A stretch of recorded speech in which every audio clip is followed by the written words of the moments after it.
거룩한 날이 우리에게 밝았네. 민족들아 어서와 주님을 경배하여라. 오늘 큰 빛이 땅 위에 내린다. 알렐루야. 주님께서 여러분과 함께 또한 사제의 영과 함께 요한이 전한 거룩한 복음입니다. 주님 영광 받으소서. 그 무렵 예수께서는 갈릴레아에 가기로 작정하셨다. 그때에 필립보를 만나시자 그에게 나를 따라라 하고 이르셨다. 필립보는 안드레아와 베드로의 고향인 벳사이다 출신이었다. 이 필립보가 나타나엘을 만나 말하였다. 우리는 모세가 율법에 기록하고 예언자들도 기록한 분을 만났소. 나자렛 출신으로 요셉의 아들 예수라는 분이시요. 나타나엘은 필립보에게 나자렛에서 무슨 좋은 것이 나올 수 있겠소 하였다. 그러자 필립보가 나타나엘에게 와서 보시오 하고 말하였다. 예수님께서는 나타나엘이 당신 쪽으로 오는 것을 보시고 그에 대하여 말씀하셨다. 보라, 저 사람이야말로 참으로 이스라엘 사람이다. 저 사람은 거짓이 없다. 나타나엘이 예수님께 저를 어떻게 아십니까? 하고 물으니 예수님께서 그에게 필립보가 너를 부르기 전에 내가 무화과나무 아래에 있는 것을 내가 보았다 하고 대답하셨다. 그러자 나타나엘이 예수님께 말하였다. 스승님은 하느님의 아드님이십니다. 이스라엘의 임금님이십니다. 예수님께서 나타나엘에게 이르셨다. 내가 무화과 나무 아래에 있는 것을 보았다고 해서 나를 믿느냐? 앞으로 그보다 더 큰 일을 보게 될 것이다. 이어서 그에게 또 말씀하셨다. 내가 진실로 너희에게 말한다. 너희는 하늘이 열리고 하느님의 천사들이 사람의 아들 위에서 오르내리는 것을 보게 될 것이다. 주님의 말씀입니다. 그리스도님 찬미합니다.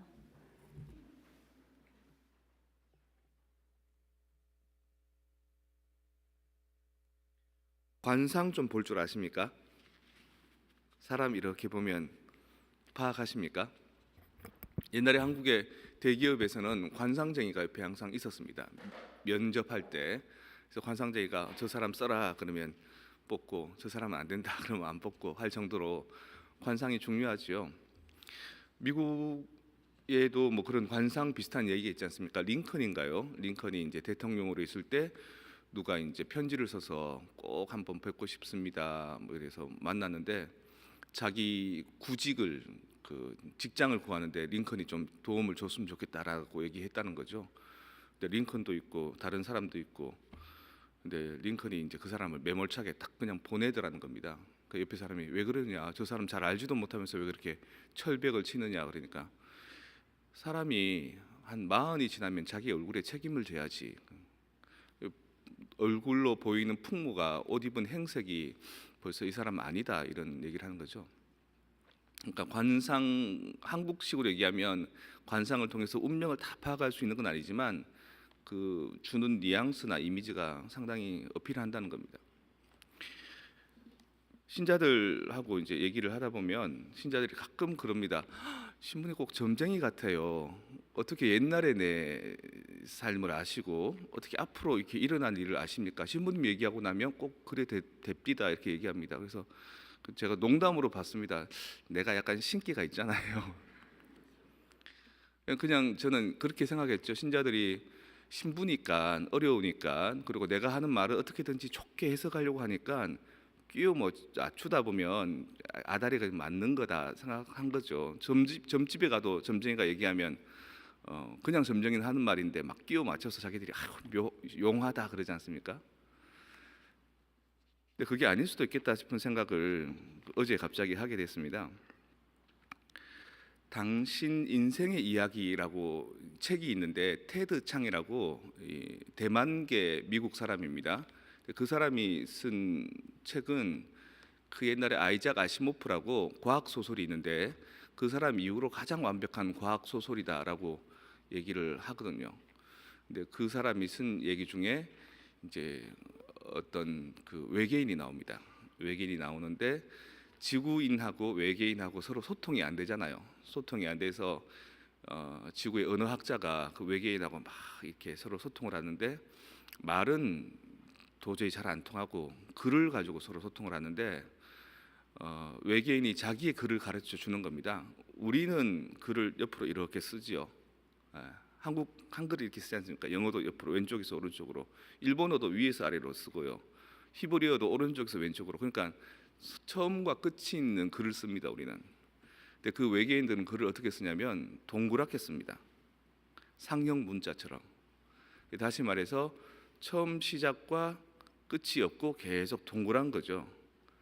시간의 개념이 없고 과거도 인식하고 미래도 인식하고 현재도 인식할 수 있는 글을 쓴다는 거죠.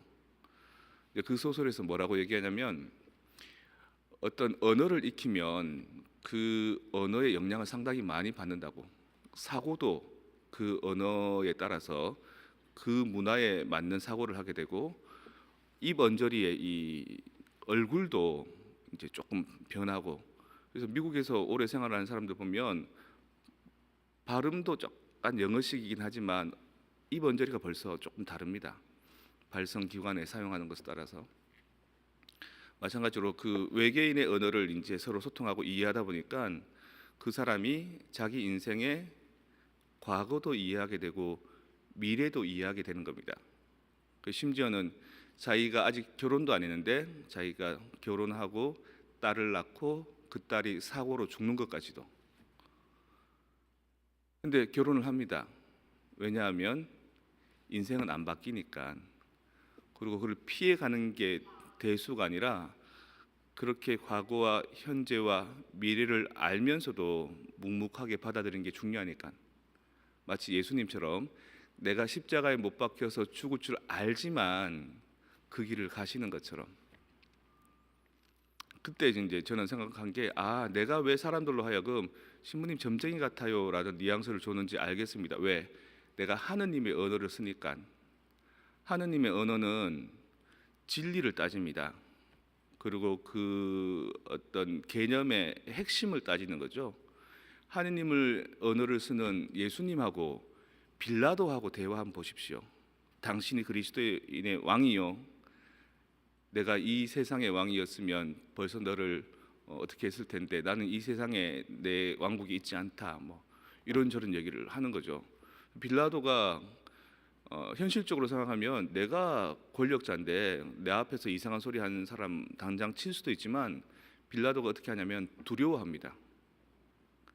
뭔가 내가 쓰는 언어하고 다른 언어 방식을 쓰는 거거든요. 근데 핵심을 콕콕 찔러 얘기합니다. 어젯밤에 아내가 얘기해 준 것도 막 생각이 납니다. 우리 아내가 누구를 꿈을 이상한 걸 꿨는데 당신 누구 만나든지 조심하세요라는 이런. 빌라도 손을 씻죠. 손을 뗍니다.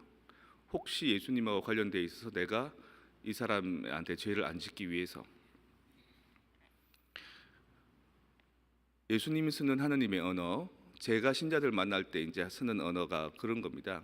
핵심과 내면과 정수들을 언급하기 때문에 그 진리들은 과거에도 해당이 되고 현재에도 해당이 되고 미래에도 해당이 되는 거죠.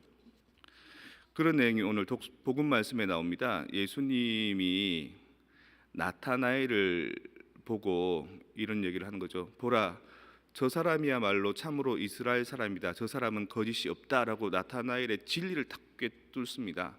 나타나엘은 앞대목에 보면 그 필립보가 예수님을 만나러 가자라고 하니까 나자렛 예수? 나자렛에서 뭐가 좋은 게 나오겠어라고 했는데 예수님이 자기 내면을 콕 찍어서 점쟁이처럼 자기의 전 존재를, 과거의 존재를, 현재의 존재를, 앞으로의 존재를 딱 얘기를 하니까 뭐라 그러냐면, 스승님은 하느님의 아드님이십니다. 이스라엘의 임금이십니다. 이렇게 고백을 합니다. 내가 너를 무화과 나무 아래에 있다는 것을 봤다고 해서 나를 믿느냐? 앞으로 그보다 더 큰 일을 보게 될 것이다.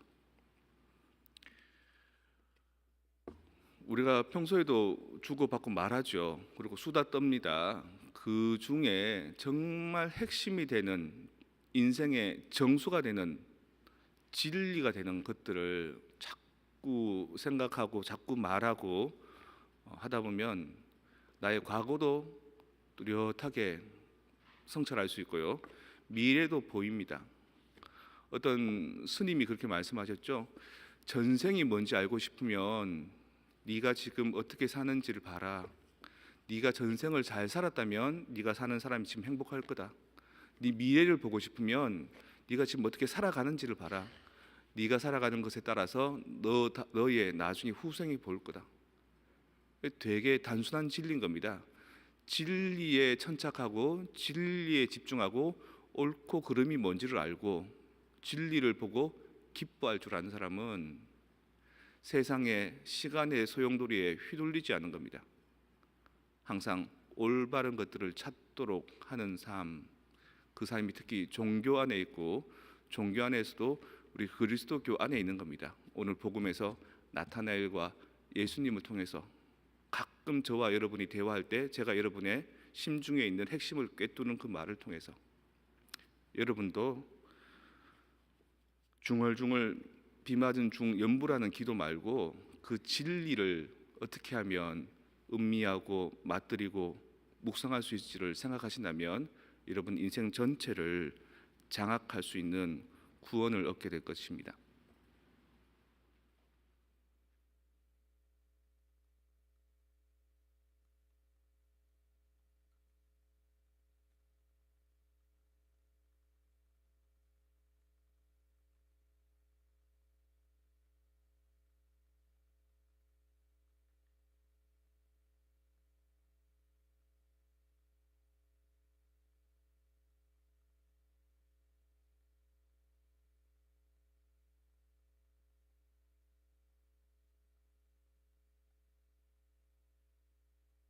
봉헌성가 210번입니다.